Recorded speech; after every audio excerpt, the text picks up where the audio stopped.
And only one of those methods used algebra either directly or indirectly.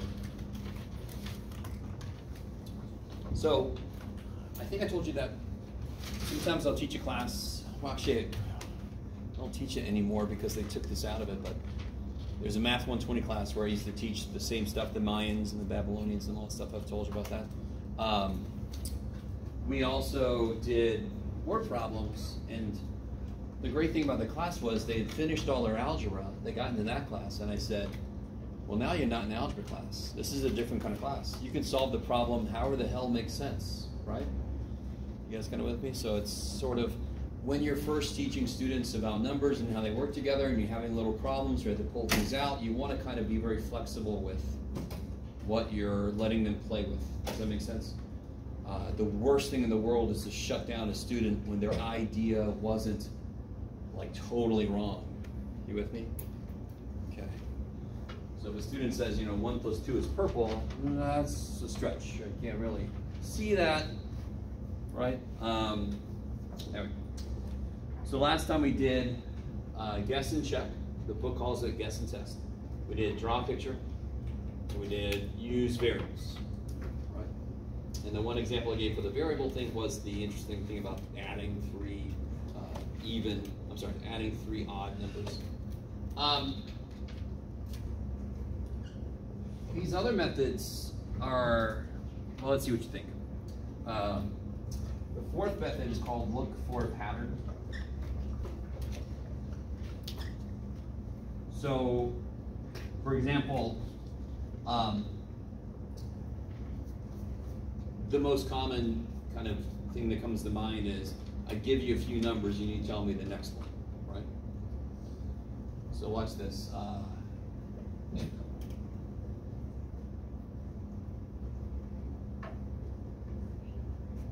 Yeah, I would say 8, right? Would everybody agree? What if I told you that's not what I had in mind? Like, you're weird. It's 8. Anybody else see what that might lead to? That's not much information, do you agree? I've given you 3 bits, and what's this really mean? It's going to go forever.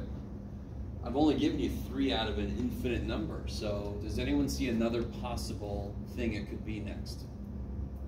There's at least 2 other things I would take from you, yeah? 9. Why would you say 9? I have. So, okay, so 2, well, let's see. When I did that math wrong. I'm with you, I like it though. That's the kind of way you got to think. Yes. 10. Why would you say 10? So it's plus 2 then plus 2 plus 4 is, stick with it. 2 plus 4 is 6. 4 plus 6 is 10. Okay, so the pattern could be 2 numbers add to be the next one, right? Are you guys kind of with me? Yeah, and then I'll go here. 12. Why do you say 12? I see where you're coming from, but you got to be careful. I think. You explain it to me. It doubles, and then actually, I don't know. That's just a guess. Now listen, go with it right. The pattern could be it doubles and then you add 2. It doubles and then you add 2. So the next numbers could be 12, 14. Yeah. What do you got?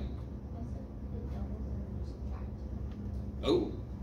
Oh. Well, double 2 is 4. Oh, well, yeah. But I like it. That's a good idea, but it kind of falls. It doesn't quite work for the first Or bit. doubles and you add 2. Yeah. Doubles and then you add 2. Okay. Yeah. What about this? Here's the most trivial answer. Right. So in general, if I give you more than 3 elements, let's say, you can't just say the answer is, if I say 1, 4, 7, 10, you can't say, well, then the next number is 1 because it repeats, and then every single answer is that. No. Let's stop that right now. Are you guys kind of with me? Okay. Yes. So when it was 2, 4, 6, and then 10 was the answer. So Yes. It was 8 was just add 2, and then 12 was double add 2. What was 10's reason? Like 2 plus 4 is 6. 4 plus 6 is 10. So it Oh, could be like 2, two 4, and then it gets us numbers. started. 2 plus 4 is 6. 4 plus 6 Okay. is 10. 6 plus 10 is 16. That got could have it. been So this. it's just like the 2 numbers first make it. Okay. Yes, exactly. So my point with this is that we build a pattern based on examples that we see. If we don't have enough information, the pattern that we think is there might not be really there. If you stop and think about what I just said, that is a huge problem for humans in general. Finding patterns is what we are built on as humans. If you take an evolutionary biology class, and they talk about the formation of the brain and so forth, we are constantly looking for patterns. What is it called? Pareidolia? Is that what it's called? You ever heard of pareidolia? Where you see faces in things? Everybody, just about. I'm not going to say everybody. There are people with face blindness, and I'm always curious, do they have pareidolia or no? You guys have heard of face blindness? Has anybody ever heard of that? Where you absolutely cannot memorize somebody's face. You have to go off of other cues. Huh?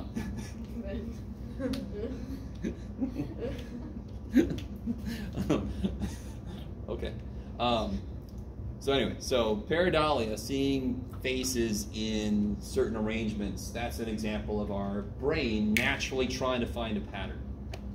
So normally students just kind of like eat this kind of shit up. They love this shit because it's something their brain is hardwired to do. But without enough information, you can actually go down the wrong road. Now, obviously, if I gave this to a group of young students, I mean this next number is going to be freaking 8. More than likely, I'm trying to reinforce the idea of even numbers, right? I'm not going to go, no, you're all wrong. You know, that would be a little bit of a dignity. Now, what about, now based off of what I just said, has anyone ever seen this kind of pattern before here? You guys should be a little bit more primed for this now. Have we ever seen that sequence before? Which is a funny question to ask. You're all like, we don't live in math. But sometimes people see this. You ever read, I'm pretty sure it was in Da Vinci Code.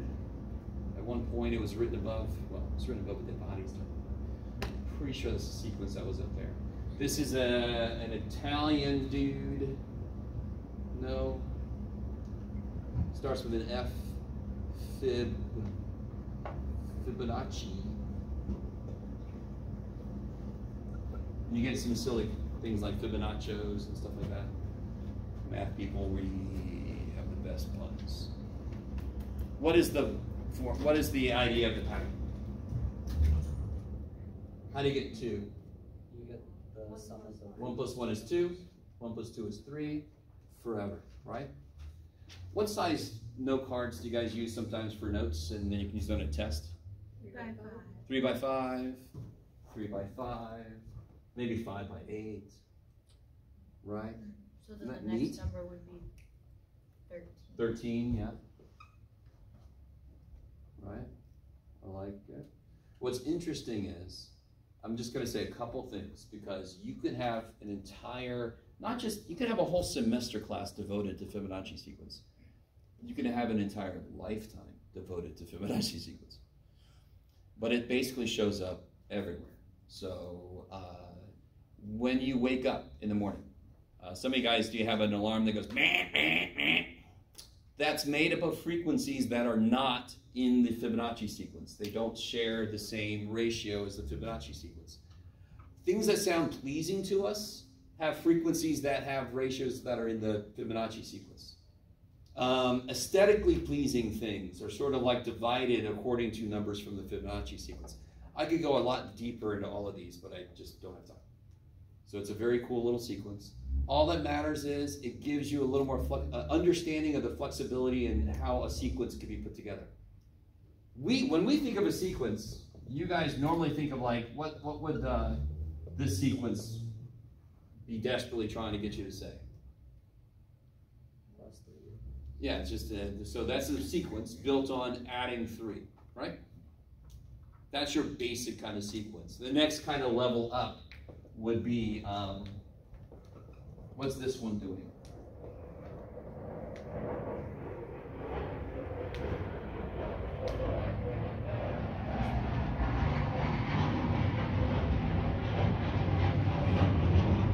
It's not a sound we hear too often here.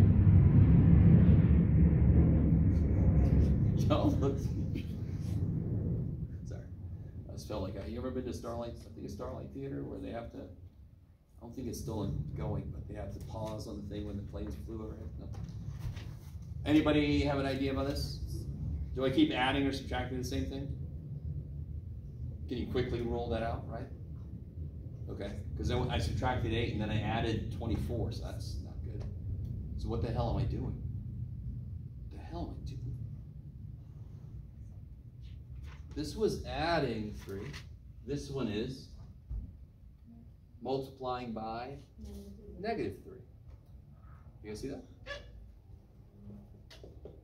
So the two most basic sequence building algorithms are adding the same number, multiplying by the same number, right? Everybody with me? And those are the ones you normally see. But of course, Fibonacci is an example of a more interesting one. Okay, all right. Okay. Another example, do I have another example? Not for that one. No, that's basically all I want to say about that.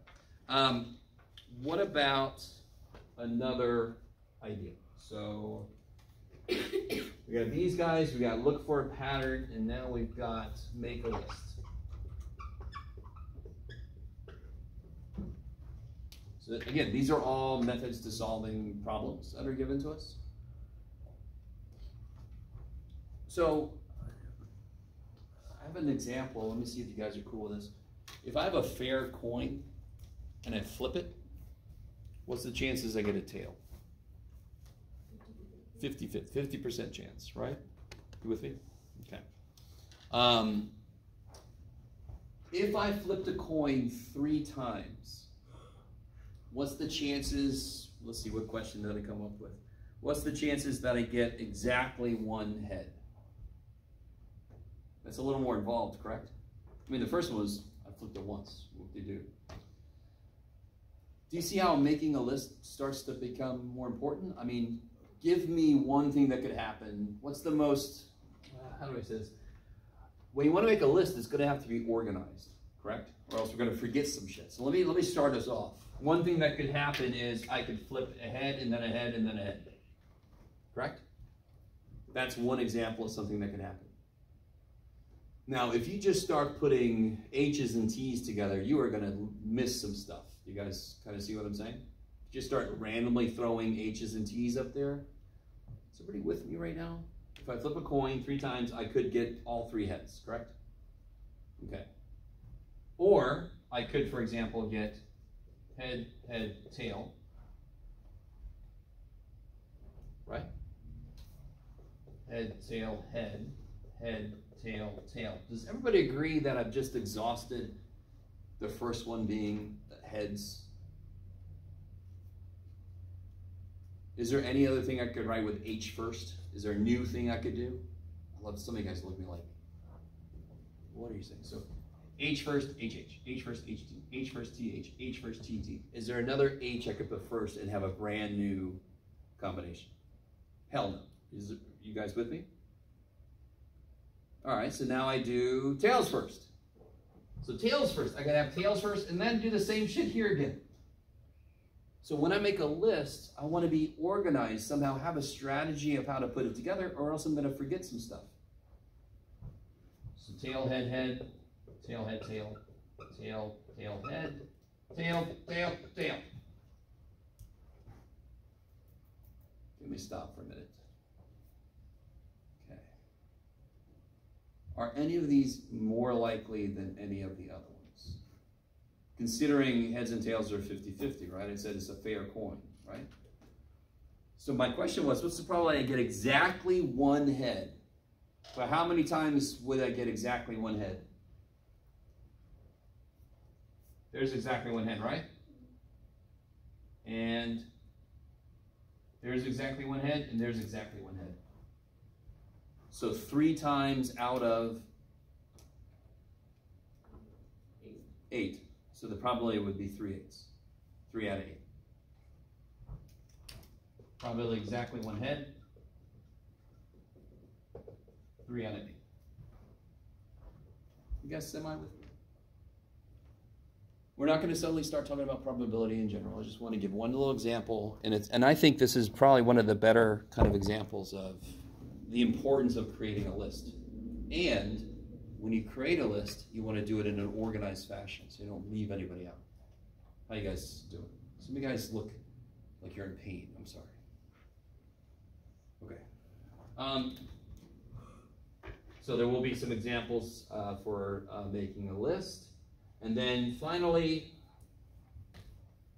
we've got one of my favorites. Solve a simpler problem.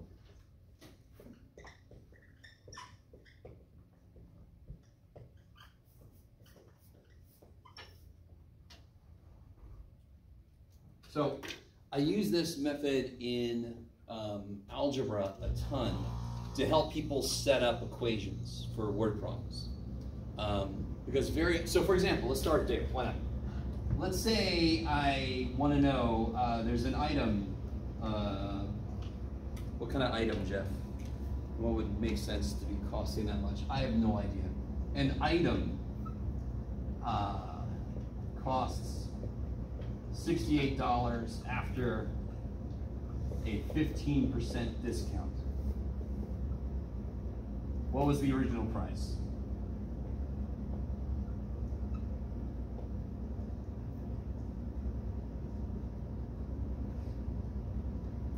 Is this bringing back anybody getting flashbacks or, yeah, in a bad way? That's a bad trip. Don't take me there. So here's the thing. Do you guys agree I'm going to have to use a variable here? Well, let's see. Here's what solve a simpler problem means. This is difficult because I know the end result. After a discount, it costs 68 bucks. What do we deal with in real life? It costs 80 bucks. I see it's on sale for whatever, and then I apply it. So let's say that something cost, let's just say 100 bucks. 100 bucks original cost. So what did I just do? I just gave the unknown thing a number, and I'm going to see what my brain does to it. You with me? I have no idea if you guys are with me. Because in the original, what am I going to call this to actually do the problem? Do we know what that is? No, so I'm going to call it X. Okay. So I'm just going to see what the shit my brain does if I feed it a number. Because then I'm going to do the same stuff to the variable, right? So what if this was 15% off, Jeff? 15% discount. How would we figure out what the new sale price is? What would we do? I mean, we counter this all the damn time, right? How do you figure out what the sale price is? How do I figure out how much money I'm going to take off of $100? Yeah, I do 15% of 100. And once I get that, that's not the price, correct? I'm going to do what with that? Subtract it from 100. You with me? So I get 100 minus 0.15 times 100, right? Yes? Couldn't you just do 100 minus 15? Well, that's because that's what 0.15 times 100 is. Right. But if this would have been 387, it would have been 387 minus 15% of 387, right? Is that cool? So I agree with you. The next step on this specific problem is 15. Yeah. So you get 100 minus 15. So then the sale price is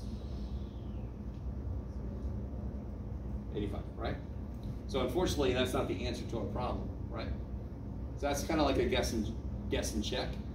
But so this is a good example. This is a sort of like a guess and check, and I can see that I'm not quite right, but I got a feel for the problem by doing it. So why was there a 100 right here? Because that's what the original cost was for my little example, right? What is it really for our problem? What's the original cost? X. So instead of 100, I'm going to put X minus 0.15 times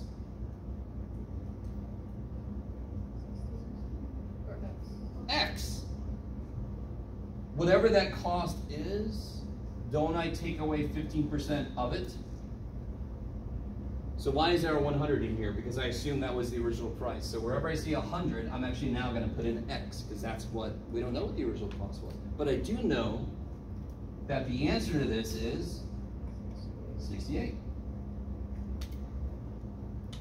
So that's one little place I try to show students how, pretend for a minute you know what the value of the variable is, and then just watch what your brain does.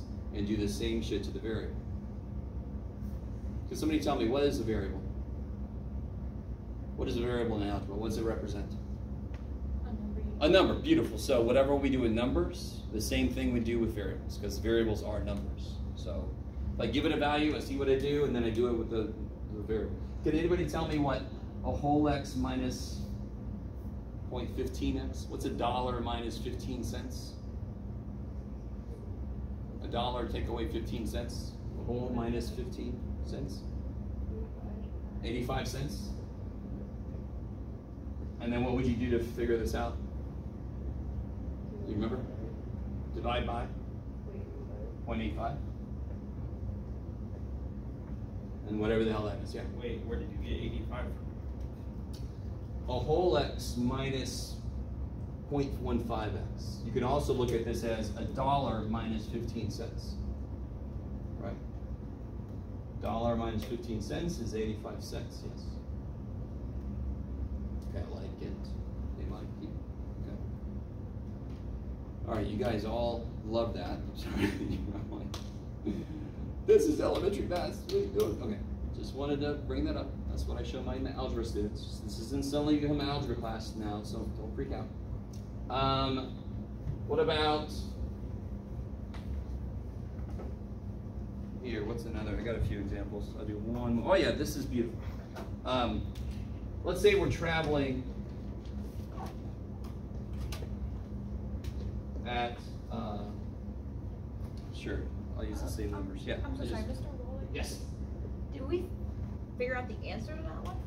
Yeah, whatever the shit this is, right? So can somebody do that for me? 80. There you go. So $80. Okay, so. Yeah. Okay, that's all. And again, that's a beautiful illustration of the answer almost doesn't matter right now.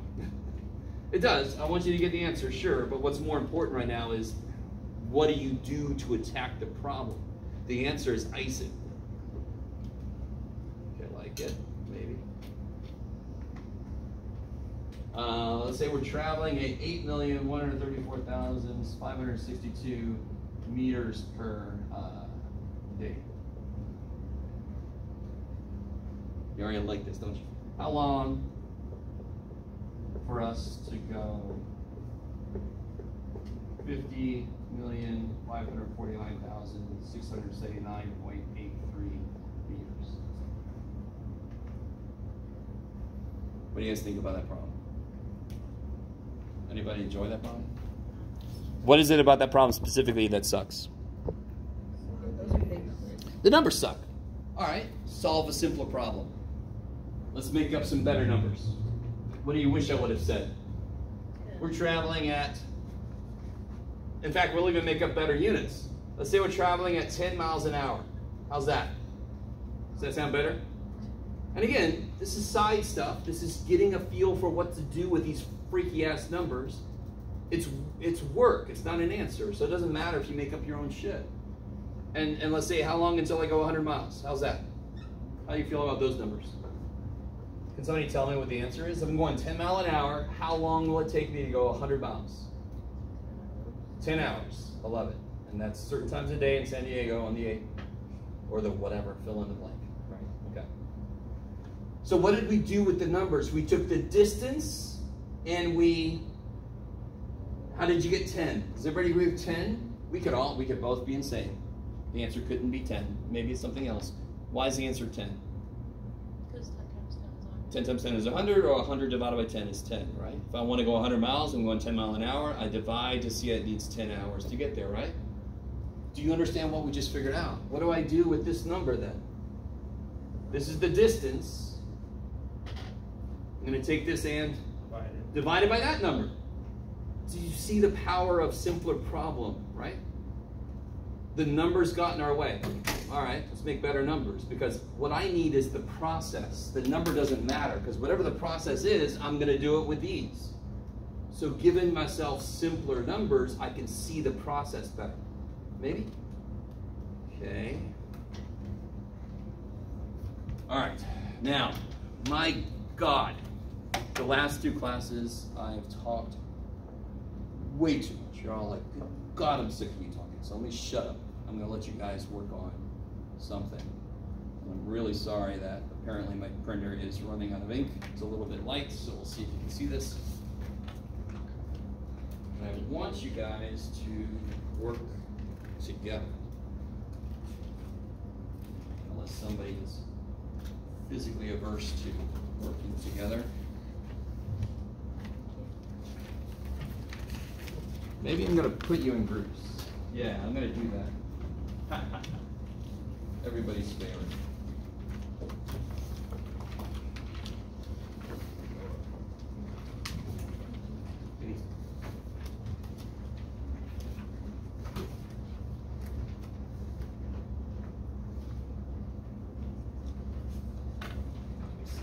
Came back in and get something.